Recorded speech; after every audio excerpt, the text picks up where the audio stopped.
financial architecture. Ladies and gentlemen, debt distress has overtaken more than 100 countries, negatively impacting the achievement of the Sustainable Development Goals, which the UN has been eyeing for years now.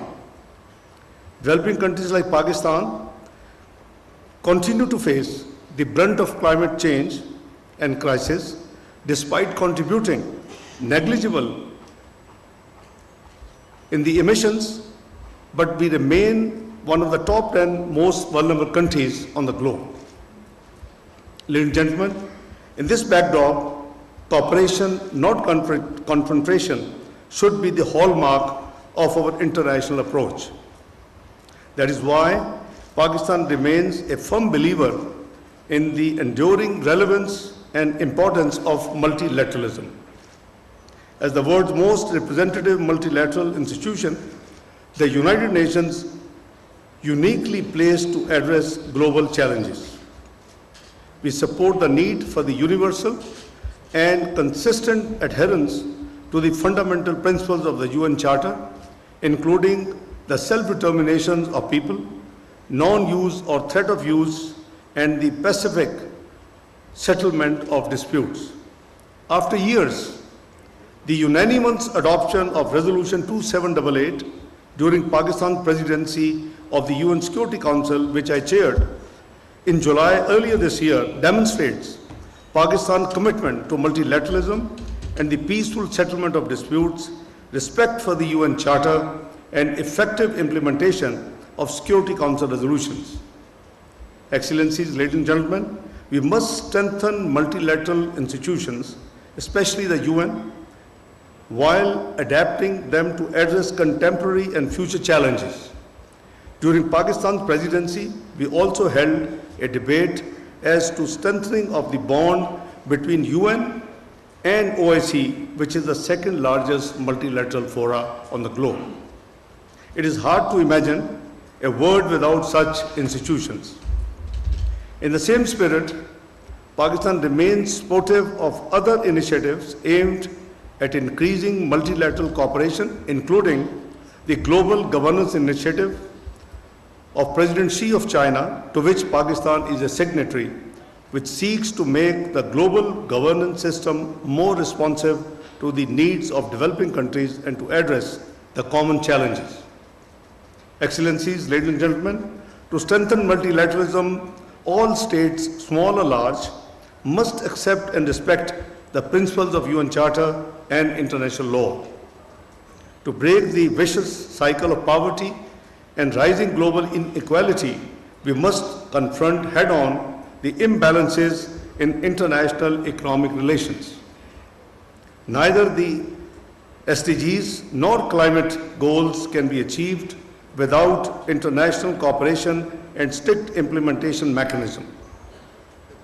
Concrete actions are needed to help developing countries trapped in liquidity crisis and debt distress by ensuring adequate concessional finance, rechanneling unused SDRs, securing a sustained increase in the lending capacity of multilateral development banks, and funding the International Development Association, IDA.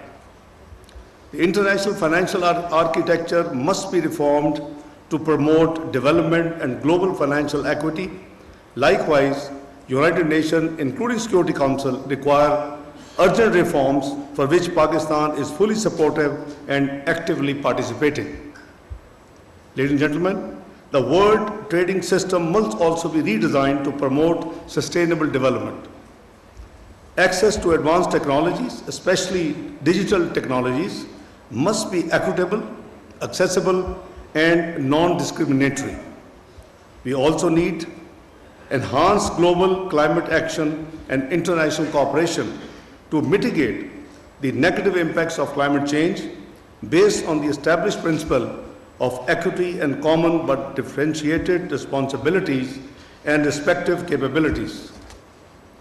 Excellencies, ladies and gentlemen, as the world gathers in Brazil for COP30, the developed countries must meet their climate finance commitments.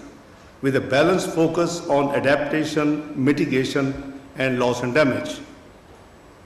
I'm happy to note that the sixth Mergala dialogue will focus on many of these issues, including the need for greater regional connectivity.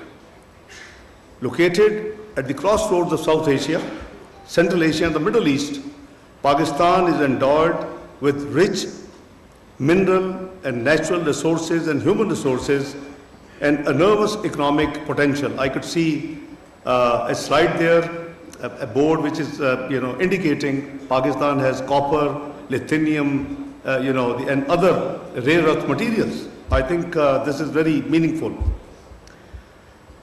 We are determined to enhance regional connectivity and increase bilateral and multilateral development partners for socio-economic uplift.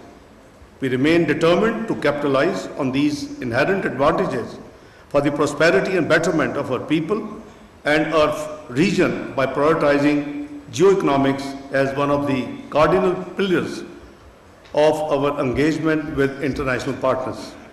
We remain open to engaging with all partners and institutions to achieve the desired goals. I hope that the discussions at this forum will also help us explore new pathways for cooperation towards a more peaceful, stable, and prosperous future. Ladies and gentlemen, I conclude by wishing you all a very engaging and productive time during the course of this dialogue. Have a very good day, and thank you. Pakistan Zindabad. नायब वज़ीर-ए-आज़म मोहम्मद इशाक़ डार इस्लामाबाद में मार्गला dialogue 2025 से खिताब कर रहे थे। उन्होंने कहा कि चैलेंजेस से ओहदाबरा होने के लिए कसीरुल-जहती इदारों को मजबूत करना ज़रूरी है। नायब वज़ीर-ए-आज़म मोहम्मद इशाक़ डार ने कहा कि आलमी ताउन और निफाज के मौसर निज़ाम के बगैर चैलेंजेस से निमटना मुमकिन नहीं। उन्होंने कहा कि आलमी माशी मसावात को फ़रोग़ देना इंतहाई ज़रूरी है। सलामती कौंसिल सियासी वजूहात के बायस बदस्तूर ताअत्तुल का शिकार है। कर्ज़ों के बहरान ने दुनिया के 100 से ज़्यादा ममालिक को मनफी तौर पर मुतासर किया है। नायब वज़ीर-ए-आज़म ने मार्गला डायलॉग 2025 से खिताब किया।